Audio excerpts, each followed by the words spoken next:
ดอกหญ้าสตูดิโอเปิด Private Exclusive นำพาท่านผู้ชมสมจุดชมวิวภูเก้านางตอนนี้เขากับมาจุดชมวิวอย่างไปอีกมาบ่ได้มายากท่านผู้ชมอุ้ยตกใจเจอคนแบบคนเจอมนุษย์แบบคนดอกหญ้า The Experience ตอนพิเศษตอนนี้เขากับมาจุดชมวิวภูเก้านางแล้วเนาะเป็นทางจานดาวเทียมเก่าตัวนี้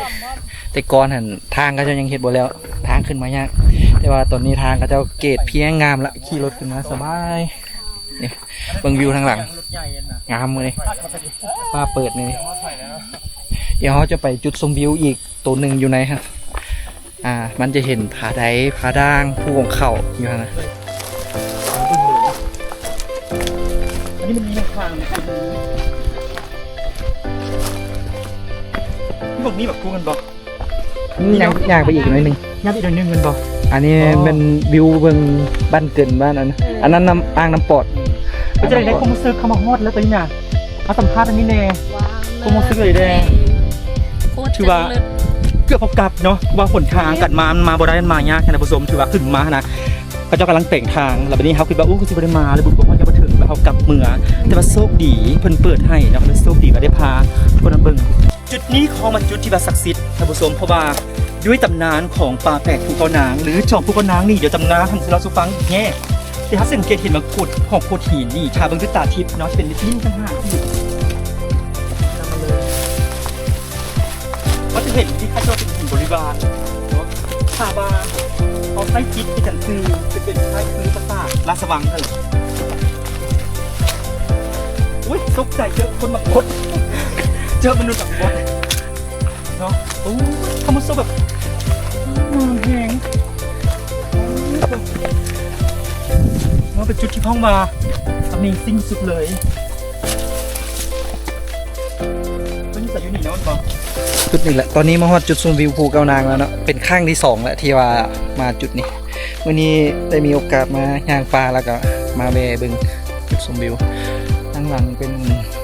วิวของผาด่างภูสร้างผาใดแล้วก็ภูของเขาอยู่เบื้องนี้วิวตอนนี้ฟ้าเปิดแน่เนาะงามอยู่เห็นวิวอยู่ดอกหญ้า The Experience ห่วมกับดอกหญ้าหลอนลี้ลับและเจอดีที่ผู้ควยนำพาท่านผู้ชมมาหับชมแบบ Exclusive กับภาพวิวที่สวยงาม360องศา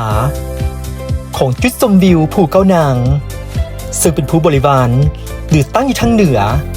ของเทือกเขาภูควยหรืออุทยานแห่งชาติภูควยจุดชมวิวภูเก้านางมีความโดดเด่นไฮไลท์และเป็นหนึ่งในไอคอนิกเมื่อท่านผู้ชมขึ้นไปภูเขาควยต้องได้ไปเบิ่งไปชมและมาสร้างประสบการณ์ณสถานที่แห่งนี้เพราะท่านผู้ชมจะได้เห็นคุ้มสวยงามวิวทิวทัศน์จากถึงภูเขาควยแบบ360องศารวมถึงวิวทิวทัศน์ของผาไดผาด่างตาสาวาผาจันพาลิงอ่างแม่น้ำงืมและสถานที่อื่นๆที่ตั้งอยู่ทั้งเหนือของอุทยานแห่งชาติภูเขาควยพบกับดอกหญ้า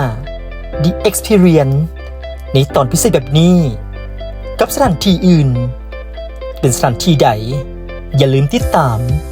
รับชมในตอนต่อไป